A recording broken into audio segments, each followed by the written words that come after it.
안녕하세요. 노다우십니다. 요즘 시장을 보면 AI 테마를 중심으로 반도체 섹터의 기세가 정말 대단하죠. 흐름을 잘 읽고 특정 종목으로 큰 수익을 내고 계신 분들 정말 축하드립니다. 메모리 반도체 공급이 수요를 따라가지 못해 앞으로도 계속 호황이라는데, 한편으로는 이런 흐름에 올라타지 못해 소외감을 느끼는 분들도 계실 겁니다. 지금이라도 반도체 종목에 올라타야 하나 싶어 마음이 조급해지기도 하실 테고요. 특히 이제 막 자산을 본격적으로 불려나가야 하는 2030 세대라면 더욱 그럴 수 있습니다.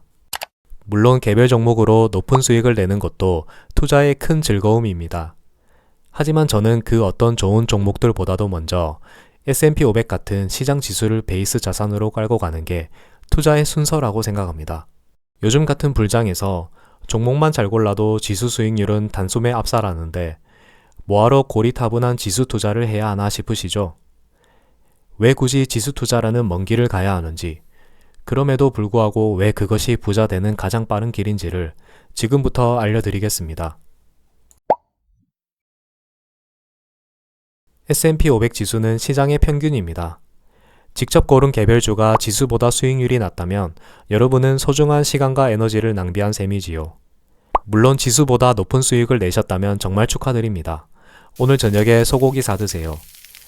하지만 제가 정말 드리고 싶은 말씀은, 수익의 높고 낮음을 떠나 우리가 평생 투자를 하면서 매년 지수를 이긴다는 건 불가능에 수렴한다는 것입니다. 제가 이전 영상에서도 몇 번 말씀드렸듯이 펀드 매니저 10명 중 9명이 S&P 500 지수를 이기지 못합니다. 근데 심지어 본업이 주식 투자가 아닌 우리가 매년 해내겠다는 건 욕심이자 도박이지요. 투자의 대가 워런 버핏도 1965년부터 2025년까지 61년의 세월 동안 21번이나 S&P 500을 이기지 못했습니다.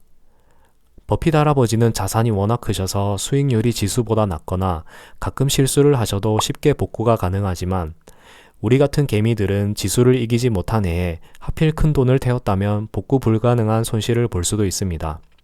그래서 우리는 가장 먼저 시장 평균인 지수에 투자하며 시장을 이기는 게 얼마나 어려운 일인지부터 배워야 합니다. 그렇게 안목을 기르면서 천천히 개별주를 해도 늦지 않습니다. 시장은 언제나 열려있고 기회는 항상 존재합니다. 개별 기업은 경영진 리스크나 산업 침체 한 번에 언제든 망할 위험이 있습니다. 하지만 지수는 절대 망하지 않습니다. 지수 안에서 기업은 교체되고 산업이 바뀌고 자본주의 경제는 계속 성장하기 때문이지요. 망할 위험이 없다는 것은 우리가 투자하는 기간 내내 죽지 않고 살아남아 복리 효과를 누릴 수 있는 유일한 티켓을 가졌다는 뜻입니다. 실제로 많은 사람들이 개별주에 투자했다가 감당하기 힘든 손실을 보고 주식 투자를 접습니다.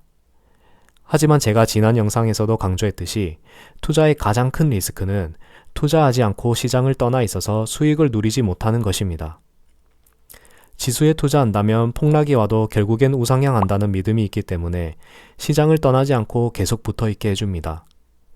강한 자가 살아남는 게 아니라 살아남는 자가 강하다는 말이 있지요. 여러분이 지수 투자를 하면 끝까지 살아남는 자가 될 수 있습니다. 그리고 이렇게 시장의 변동성을 이겨내며 살아남은 경험은 투자 인생의 가장 큰 자산이 될 것입니다.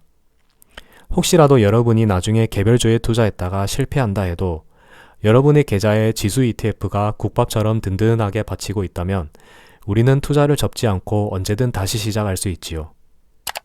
드디어 제가 이 영상을 만든 진짜 이유, 여러분이 개별주보다 지수에 먼저 투자해야 하는 가장 중요한 이유를 알려드리겠습니다. 이걸 이해하신다면 여러분의 자산 규모는 완전히 달라질 것입니다. 부의 격차를 만드는 투자의 절대 법칙, 바로 복리의 마법입니다. 복리는 이 공식 하나로 설명됩니다. 여기서 가장 중요한 건 제곱의 자리에 앉아있는 투자 기간입니다. 학창시절 수포자였던 제가 보아도 저 자리가 제일 무서워 보이네요. 그럼 투자 기간 차이에 따른 결과가 어떻게 달라지는지 한번 살펴보겠습니다. 매달 50만원씩 연평균 수익률 10%를 기록하는 S&P 500에 60세 은퇴를 목표로 투자한다고 가정해 보겠습니다.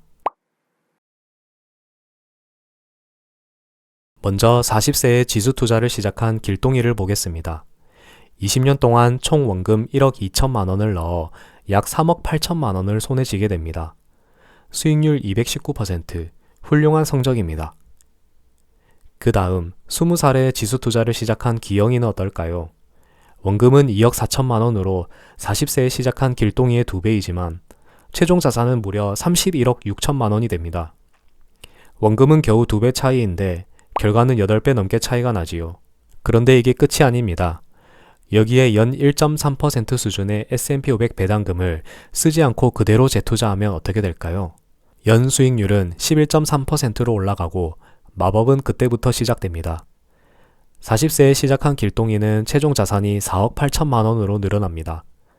배당 재투자로 1억 원 정도 더 벌게 되죠.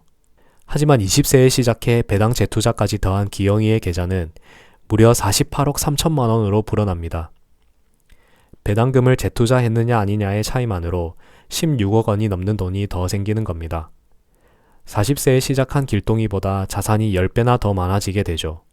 이것이 바로 시간이라는 복리의 마법에 배당이라는 부스터까지 붙였을 때 일어나는 기적입니다. 자, 그런데 여러분도 느끼셨겠지만 현실적으로 20살 대학생 때부터 매달 50만 원씩 투자한다는 게 사실 쉬운 일은 아닙니다. 그래서 사회생활을 하며 본격적으로 투자할 돈도 생기는 30세로 계산해 보겠습니다. 30세 기철이가 배당 재투자를 포함해 60세까지 30년 동안 투자한다면 원금은 1억 8천에 최종 자산은 약 15억 5천만 원이 됩니다. 40세에 시작한 길동이보다 10년 일찍 시작했을 뿐인데 자산은 3배가 넘게 차이 납니다. 기영이처럼 48억은 아니더라도 노후에 15억이라는 든든한 자산을 가질 수 있게 되는 거죠. 여기서 우리가 깨달아야 할 핵심은 하나입니다. 수익률을 몇 프로 더 올리려고 애쓰는 것보다 하루라도 빨리 시작해 투자 기간을 확보하는 것이 부의 크기를 결정짓는 가장 큰 변수라는 사실입니다. 결국 투자의 성패는 수익률이 아니라 투자 기간을 얼마나 길게 유지하느냐에 달려 있는 것이죠. 물론 개별주가 지수보다 훨씬 빠르게 수익률을 올릴 수 있습니다. 하지만 개별주는 결국 매도를 해야 합니다. 기업의 수명이나 리스크 때문에 지수처럼 투자 기간을 끝까지 가져가기가 불가능합니다.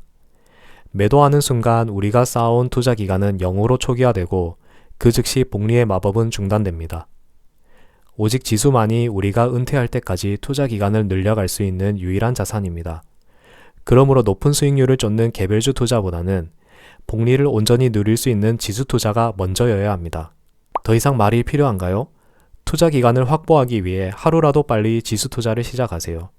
그리고 그 결정이 여러분의 인생을 어떻게 바꾸는지 몸소 체험하시기 바랍니다. 오늘 내용을 정리해 보겠습니다. 화려한 개별주 수익률 뒤에는 언제든 0으로 리셋될 수 있는 시간의 리스크가 숨어 있습니다.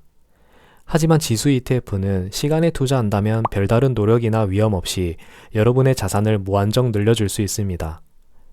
물론 저도 개별주 투자를 하고 있으며 절대 나쁘다고 생각하지 않습니다. 다만 기초가 튼튼해야 그 위에 어떤 집을 지어도 무너지지 않는다는 걸 강조드리고 싶었습니다. 지수라는 단단한 기초부터 먼저 구축하세요. 그 베이스 위에서라면 여러분의 어떤 도전도 결국에는 승리로 끝날 것입니다. 오늘 영상이 여러분의 투자 순서를 바로잡는 데 도움이 되셨길 바랍니다. 긴 영상 시청해 주셔서 감사합니다. 이상 노다웃이었습니다.